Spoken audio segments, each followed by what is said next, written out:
राधे राधे। कैसे हैं आप लोग?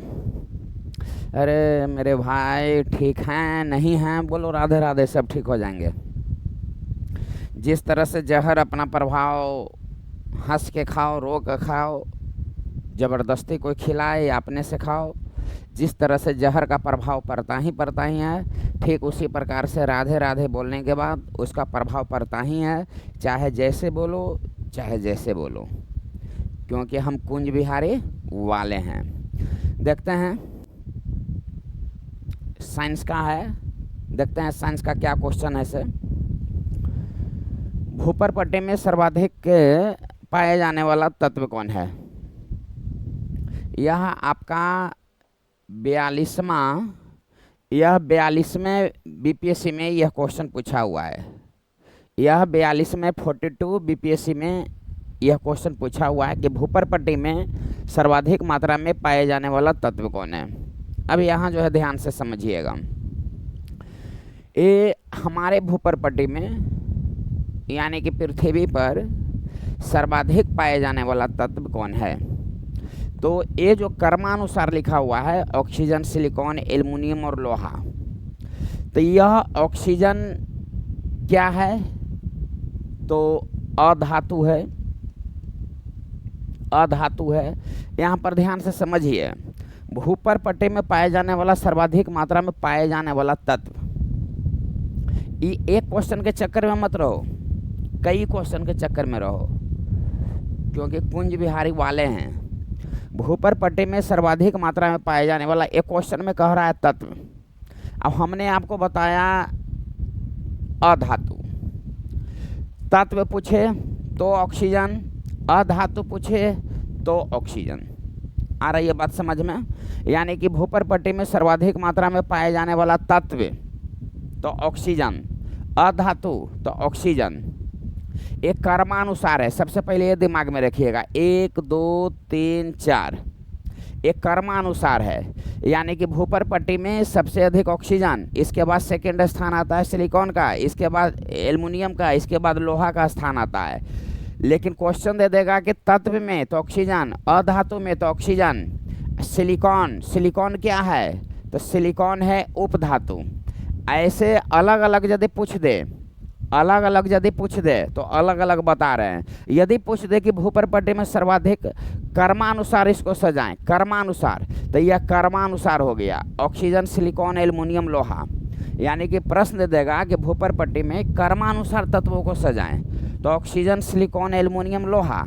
आज यदि अलग अलग करके पूछ दे कि भूपर पट्टी में सर्वाधिक मात्रा में पाए जाने वाला तत्व तो ऑक्सीजन, अधातु तो ऑक्सीजन, उपधातु, भूपर पट्टी में सबसे अधिक उपधातु, तत्व आप जानते होंगे लेकिन देगा क्वेश्चन कि उपधातु कौन है? तो सिलिकॉन।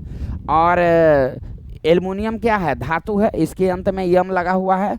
तो भूपर पट्टी में तत्व के जगह पर यदि रहता धातु, तत्व के जगह पर रहता धातु, तो आंसर क्या हो जाता? एल्युमिनियम। ध्यान से समझिएगा, एल्युमिनियम इसका आंसर हो जाता। सेकेंड स्थान में धातु कौन है? तो लोहा, लोहा। अब ये क्वेश्चन को जो है समझिए, यह यदि कर्मानुसार आपको दिमाग में है, यह आपको यदि कर्मानुसार आपको दिमाग में है, तो इससे बहुत सारे क्वेश्चन आपको बनेगा। भूपर पट्टी में सर्वाधिक पाए जाने वाला कर्मानुसार तो ऑक्सीजन, सिलिकॉन, एल्युमिनियम। भूपर पट्टी में पाए जाने वाला तत्व तो ऑक्सीजन, अधातु तो ऑक्सीजन, उपधातु तो सिलिकॉन, धातु तो एल्युमिनियम, सेकेंड स्थान पर धातु तो लोहा। प्रश्न दे देता भूपर पट्टी में पाए जाने वाला चौथा स्थान पर कौन है? तो 1 2 3 4, चौथा स्थान पर कौन है? तो लोहा। भूपर पट्टी में पाए जाने वाला तीसरा स्थान पर कौन है? तो कौन है? तो तीसरा स्थान पर है एल्युमिनियम। दूसरा स्थान पर कौन है? तो सिलिकॉन। पहला स्थान पर कौन है? तो ऑक्सीजन। यदि कर्मानुसार याद है तो इसके साथ 10 से 12 क्वेश्चन कंप्लीट आपको हो रहा है। अब यहाँ ध्यान से समझिए, ये तो भूपर पट्टी की बात थी, ये तो भूपर पट्टी की बात थी। अब यहाँ ध्यान से समझिए, आपको क्वेश्चन जो है दे देगा कि मानव शरीर में, यहाँ शरीर की बात हो रहा है, भूपर पट्टी की बात नहीं हो रहा है, मानव शरीर में सर्वाधिक मात्रा में पाए जाने वाला तत्व कौन है? तो मानव शरीर में सबसे अधिक क्या पाई जाती है? तो ऑक्सीजन। दिमाग में रखिए, भूपर पट्टी में भी और मानव शरीर में भी सबसे अधिक पाए जाने वाला तत्व कौन है? तो ऑक्सीजन। आ रही है बात समझ में? भूपर पट्टी में सर्वाधिक मात्रा में पाए जाने वाला धातु, देखिए ये है अधातु, ये है उपधातु। अधातु में किसका स्थान है? एल्युमिनियम का। तो भूपर पट्टी में सबसे अधिक पाए जाने वाला अधातु हो गया ऑक्सीजन, और धातु कौन हो गया? एल्युमिनियम। भूपर पट्टी में सबसे अधिक पाई जाती है, जैसा क्वेश्चन जैसा आंसर। तो भूपर पट्टी में सर्वाधिक पाए जाने वाला धातु कौन हो गया? तो एल्युमिनियम। और लेकिन दे देगा कि शरीर में पाए जाने वाला धातु कौन हो गया?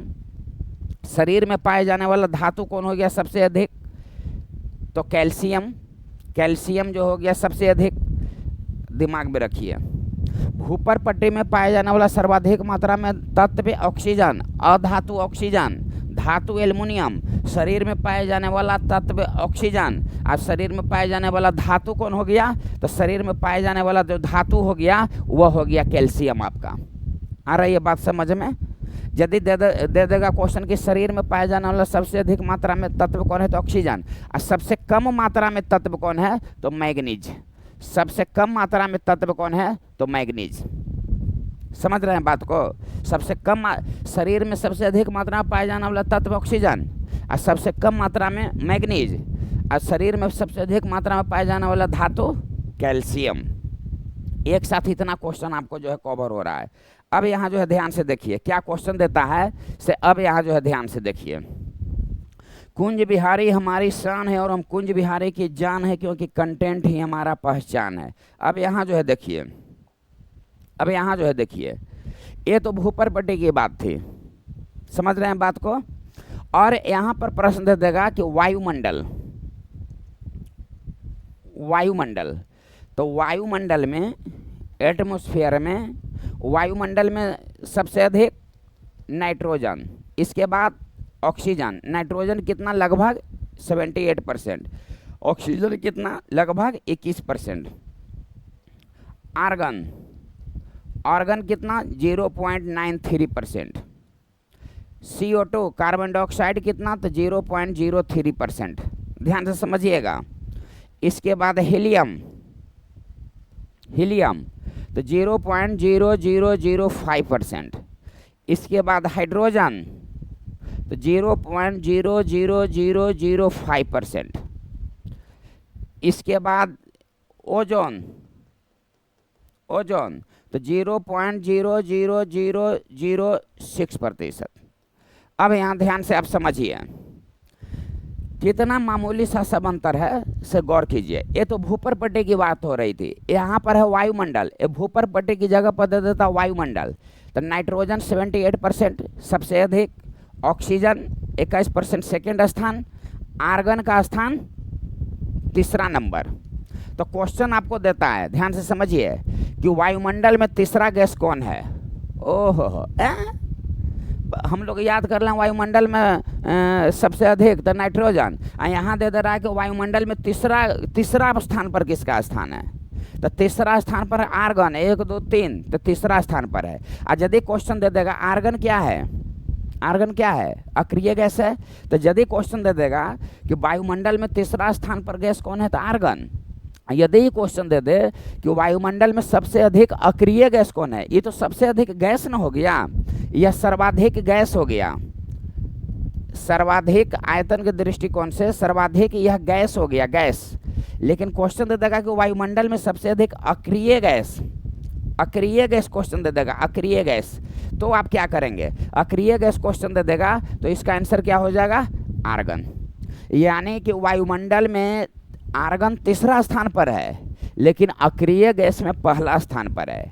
वायुमंडल में आर्गन तीसरा स्थान पर है, लेकिन अक्रिय गैस में पहला स्थान पर है। दिमाग में समझ रहे हैं? और सबसे अधिक पाए जाने वाला धातु भूपर पट्टी में एल्युमिनियम, और शरीर में पाए जाने वाला सबसे अधिक मात्रा में धातु कैल्शियम, और सबसे पहले उपयोग में लाया जाने वाला धातु तांबा, और सबसे अधिक उपयोग में लाया जाने वाला धातु कौन है? तो लोहा। सबसे पहले उपयोग में लाया जाने वाला धातु कौन है? तांबा। और सबसे अधिक उपयोग में लाया जाने वाला धातु कौन है? तो लोहा। और वायुमंडल में सबसे अधिक नाइट्रोजन, सेकेंड स्थान पर ऑक्सीजन, तीसरा स्थान पर आर्गन, लेकिन अक्रिय गैस में ये हो जाएगा पहला, अक्रिय गैस में ये हो जाएगा फर्स्ट। अब प्रश्न दे देगा कि वायुमंडल में कार्बन डाइऑक्साइड का प्रतिशत कितना होता है? तो 0.03%। अब इसमें आप फंस जाइएगा, ध्यान से समझिए कि वायुमंडल में हीलियम का स्थान कितना होता है, हीलियम का। तो देखो 0.000 3 गो जीरो लगाइएगा तो आप हीलियम होगा, हीलियम आंसर प्राप्त होगा। अब हाइड्रोजन और ओजोन में 4 गो होगा, 0.0000, तो हाइड्रोजन में हो जाएगा 5 गो, अब ओजोन में हो जाएगा 6, अब हाइड्रोजन में हो जाएगा 5। ध्यान से समझिए, हीलियम हाइड्रोजन 3 गो, 5 के पहले 3 गो जीरो, अब हाइड्रोजन के पहले हो गया 5 के पहले 4 गो जीरो, अब ओजोन में हो गया 6 के पहले 4 गो जीरो। देखिए कितना मामूली सा अंतर है, आंसरवा कैसे चेंज हो जा रहा है, समझ रहे हैं ना। तो इसको हम लोगों को कंफर्म करना है, ये न समझना है वायुमंडल में सर्वाधिक मात्रा में कौन गैस होता है, नाइट्रोजन। हीलियम का वायुमंडल में प्रतिशत कितना होता है, कोई न कर लगी है, यानी कि 5 के पहले 3 जीरो, 5 के पहले 4 जीरो और 6 के पहले 4 जीरो। समझ गए इतना बात। अब यहाँ जो है देखिए ध्यान से समझिए, अब अक्रिय गैस में सबसे पहला स्थान कौन है वायुमंडल में, आर्गन। अब वायुमंडल में तीसरा स्थान किसका है, तो आर्गन का है ना, उसका क्या है 0.93। अब यहाँ पर देखिए ऑक्सीजन, ऑक्सीजन, तो ऑक्सीजन की खोज किसने किया, प्रिस्टले। ऑक्सीजन की खोज किसने किया, प्रिस्टले। कब खोज किया, तो 1774 ईस्वी में। लेकिन इसका नामकरण कौन किया, क्वेश्चन दे देता है कि ऑक्सीजन का नामकरण कौन किया, तो लेबोजियर। ऑक्सीजन का नामकरण कौन किया, तो लेबोजियर। ऑक्सीजन का नामकरण कौन किया, तो लेबोजियर।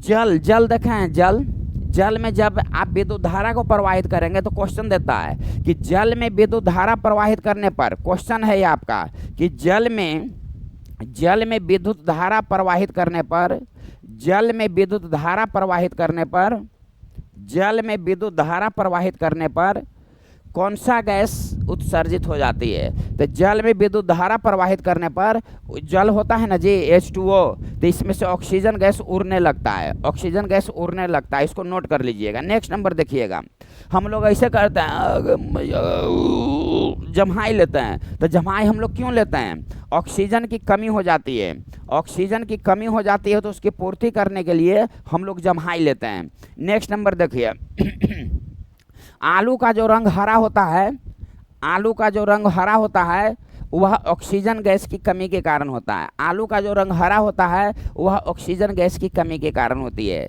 आ रही है बात समझ में।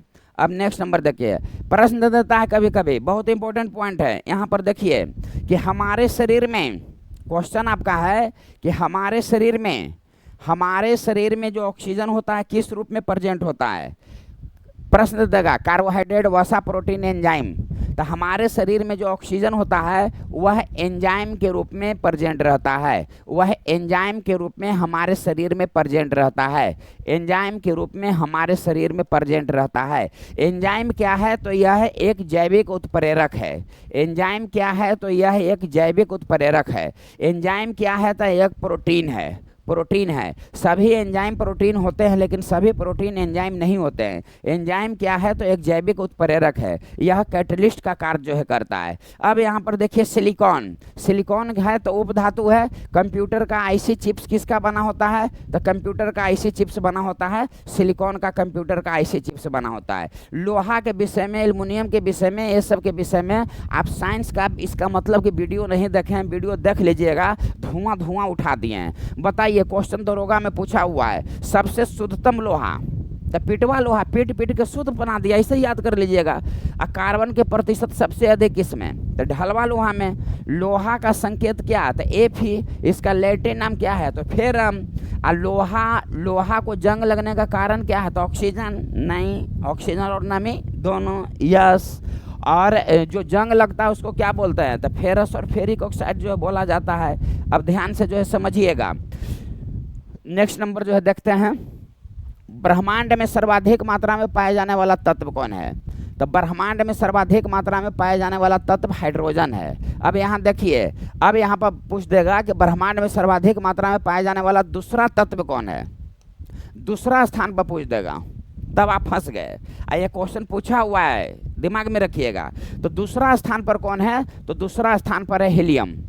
सेकेंड स्थान पर कौन है? तो सेकेंड स्थान पर है हीलियम। अब फर्स्ट स्थान पर कौन है? तो हाइड्रोजन। यहाँ पर देखिए हाइड्रोजन की खोज किसने किया? तो कैवेंडिश। हाइड्रोजन की खोज किसने किया? तो कैवेंडिश। हाइड्रोजन की खोज हाइड्रोजन की खोज किसने किया? था कैवेंडिश।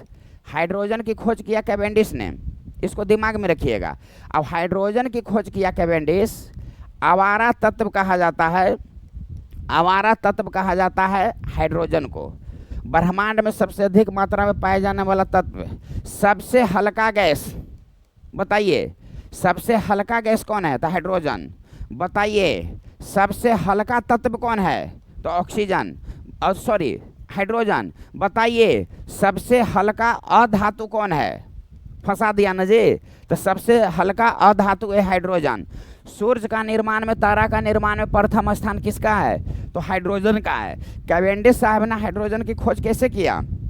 यह जब अम्ल और जब धातु से प्रतिक्रिया हो रही थी, करा रहे थे लोहा से, तो इस गैस का जो है निर्माण हुआ। उसी दरमियान में जल का निर्माण हुआ। जब हाइड्रोजन गैस जला तो जल का निर्माण हुआ। तो क्वेश्चन देता है कि हाइड्रोजन गैस को जलाने पर किसका निर्माण होता है? तो जल का निर्माण होता है हाइड्रोजन गैस को जलाने पर। और जब जो है ये भी क्वेश्चन देता है, बहुत ज़्यादा पूछा हुआ कि जब अम्ल धातु से भी क्रिया करती है तो कौन सा गैस का उत्सर्जन होता है? तो हाइड्रोजन का। इसी रिएक्शन के परिणाम स्वरूप हाइड्रोजन गैस की खोज की गई। जब धातु से भी क्रिया कराई गई तो एक गैस का निर्माण हुआ, तो कैवेंडिश साहब ने उनका नाम रख दिए हाइड्रोजन। अब उसी दरमियान में जब हाइड्रोजन जला तो जल का निर्माण हुआ। तो जल की खोज जो है, जल की भी खोज किसने कर दिया? तो जल की भी खोज जो है कैवेंडिश साहब ने कर दी है। यानी कि एक गलती, खोज ऐसे भी गलती से हो जाता है ना। गलती से तो बहुत कुछ हो जाता है, तो काहे उसके चक्कर में। अब यहाँ जो है देखिए, अब नेक्स्ट नंबर जो है आपका क्वेश्चन जो है देता है, देखिए ऑक्सीजन के विषय में आप जान गए। हीलियम जो है सबसे हल्का अक्रिय गैस है हीलियम, दिमाग में रखिएगा। आवर्त सारणी में पहला आवर्त में रखा गया हीलियम को, ये भी दिमाग में रखिएगा। 6 गो अक्रिय गैस है, तो 6 अक्रिय गैस में से एस ब्लॉक में इसको रखा गया है, बाकी सब को पी ब्लॉक में रखा गया, दिमाग में रखिएगा। 6 अक्रिय गैस में हीलियम के बाहरी कक्षा में 2 इलेक्ट्रॉन होते हैं, हीलियम के बाहरी कक्षा में 2 इलेक्ट्रॉन होते हैं। लेकिन अन्य जितना भी है अक्रिय गैस, उसके बाहरी कक्षा में 8 इलेक्ट्रॉन्स होते हैं। और हीलियम को पहली आवर्त में रखा गया है। वायुयान के टायर और गुब्बारा में हीलियम गैस का, क्योंकि यह ज्वलनशील गैस नहीं है, ये इनर्ट गैस है, अक्रिय गैस है, यह किसी के साथ लड़ाई झगड़ा नहीं करता है। ऑक्सीजन के साथ हीलियम मिलाया जाता है कृत्रिम सांस लेने के लिए। गोताखोर में ऑक्सीजन के साथ हीलियम मिलाया जाता है। कितना जानिएगा, जानिए ना जी, है ना। नाइट्रोजन देखिए, नाइट्रोजन की खोज रदरफोर्ड ने 1773 में किया। अब ऑक्सीजन की खोज किया गया 1774 में, और नाइट्रोजन की खोज किया गया 1773 में रदरफोर्ड ने। सबसे भारी गैस जो है नाइट्रोजन है। गैस या स्टोव जलता है तो उसका जो नीला लौ होता है तो नाइट्रोजन गैस के कारण होता है। और नाइट्रोजन गैस यूरिया में 46.6% होती है। जब पेड़ पौधे में प्रोटीन की कमी होती है तो नाइट्रोजन गैस प्रोटीन का कार्य जो है करती है। क्वेश्चन देता है कि कौन सा गैस प्रोटीन का कार्य करती है? तो नाइट्रोजन।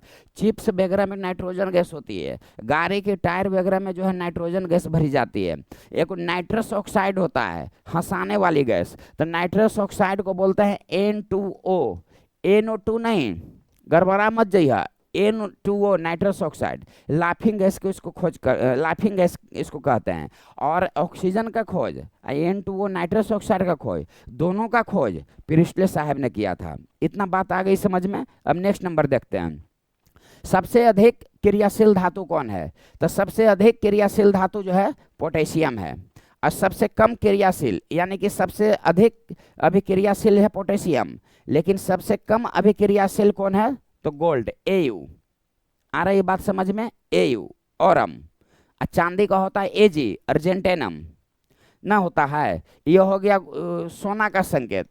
चांदी का हो गया Ag, तो गड़बड़ाई है ना, यही दोनों में फंसवा, Au Ag में। तो पत्नी बोलता थू ना कि Ag पायल ला दी है कोची के चांदी के, तो ए जी पायल ला दी है, तो ए जी किसका हो गया चांदी का, ए यू किसका हो गया तो गोल्ड का हो गया। तो सबसे अधिक अभिक्रियाशील हो गया पोटेशियम और सबसे कम अभिक्रियाशील हो गया गोल्ड। इसका मतलब ये हो गया ना, देखे हैं बहुत हम लोगों को पूर्वज के रखा हुआ रह जाता है गोल्ड, कुछ नहीं होता है, यानी कि वह रिएक्शन किसी के साथ जल्दी नहीं करता है, और पोटेशियम जो है कर जाता है, सबसे अधिक अभिक्रियाशील है। हम्फ्री डेवी ने इसको खोज किया था, पोटेशियम का खोज हम्फ्री डेवी ने पोटेशियम का खोज किया था। यहाँ पर देखिए गैलियम, गैलियम, सीजियम, सीजियम और पोटेशियम, ये तीनों जो है हथेली पर गल जाता है, ये तीनों जो है हथेली पर गल जाता है।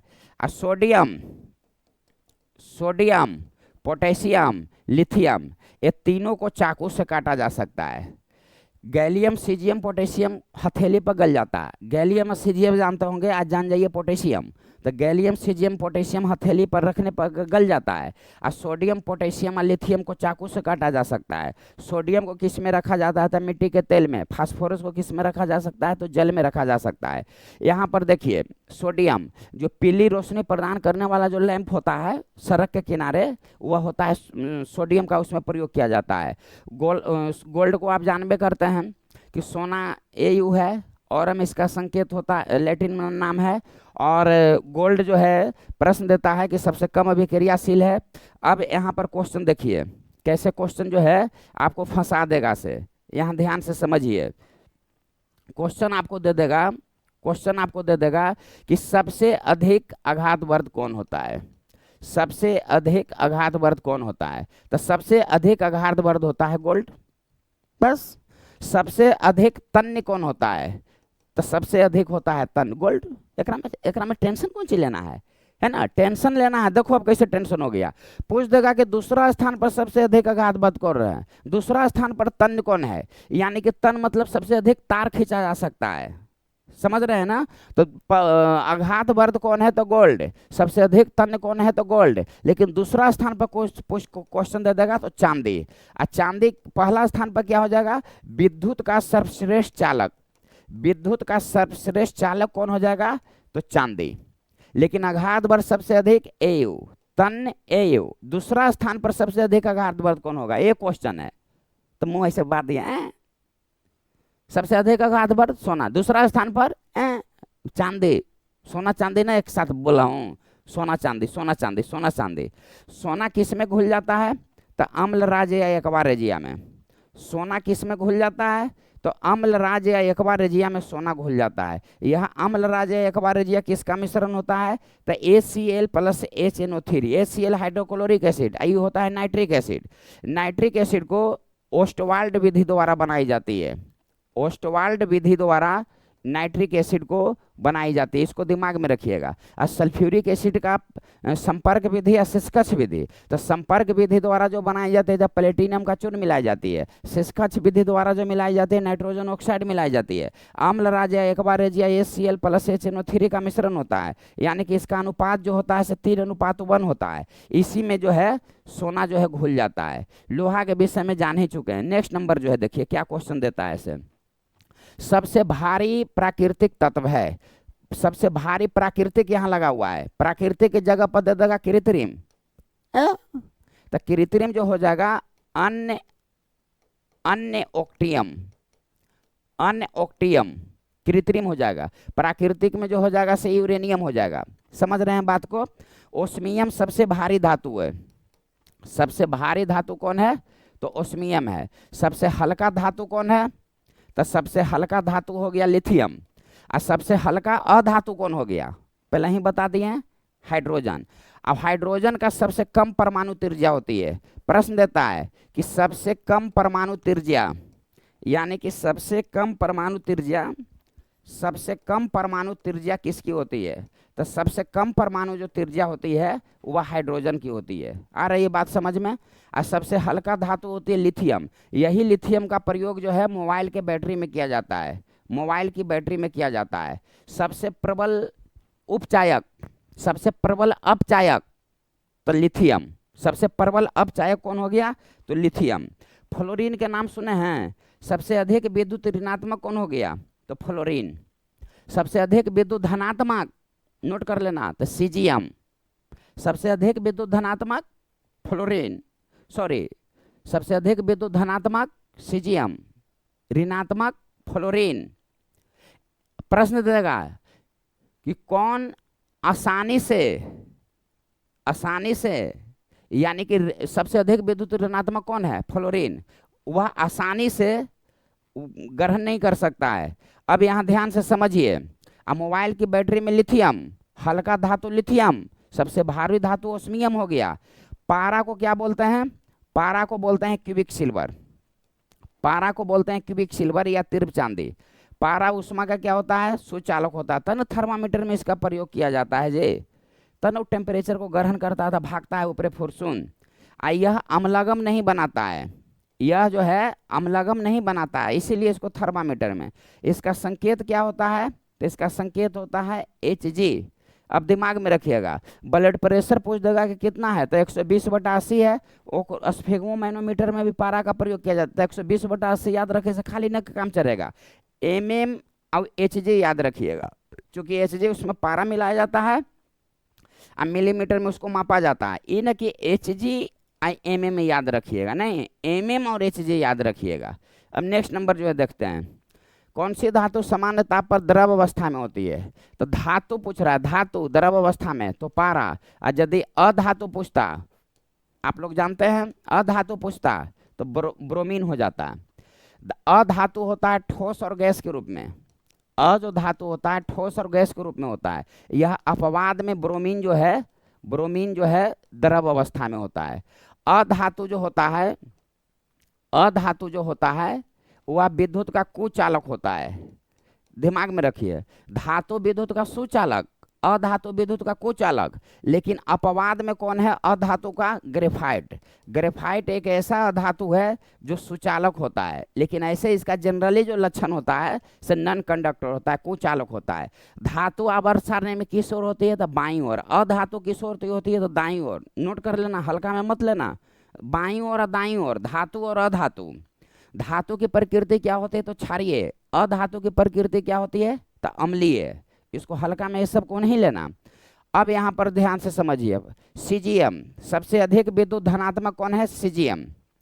प्रश्न देता है कि सबसे अधिक विद्युत धनात्मक कौन होता है? तो सीजियम। सीजियम सबसे अधिक विद्युत धनात्मक है। सीजियम का संकेत Cs। और सौर ऊर्जा के प्लेट पर किसका लेप चढ़ाया जाता है?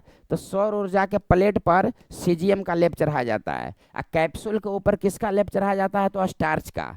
और कंप्यूटर के आईसी चिप्स किसका बना होता था? सिलिकॉन का। और कवक के ऊपरी आवरण कोशिका भित्ति किसका होता था? काइटिन का। जीवाणु का किसका होता था? पेप्टिडोग्लिकेन का। पेड़ पौधे का क्या होता था? कोशिका भित्ति। कोशिका भित्ति का निर्माण किससे होता है? सेलुलोज से। सेलुलोज का शुद्ध रूप कागज। सेलुलोज सबसे अधिक किस में पाया जाता है? तो लकड़ी में पाया जाता है सेलुलोज सबसे अधिक। हम लोगों का ऊपरी आवरण क्या है? तो स्किन है। शरीर का सबसे बड़ा अंग कौन हो गया था? स्किन। बाहरी में 12 अंग, आंतरिक में 12 अंग कौन हो गया था? लीवर। सबसे भारी अंग कौन हो गया था? लीवर। और सबसे बड़ी ग्रंथि कौन हो गया था? लीवर। वजन कितना हो गया था? 1.5 से 2 kg। जहर का जमाव कहाँ होता है? तो लीवर में।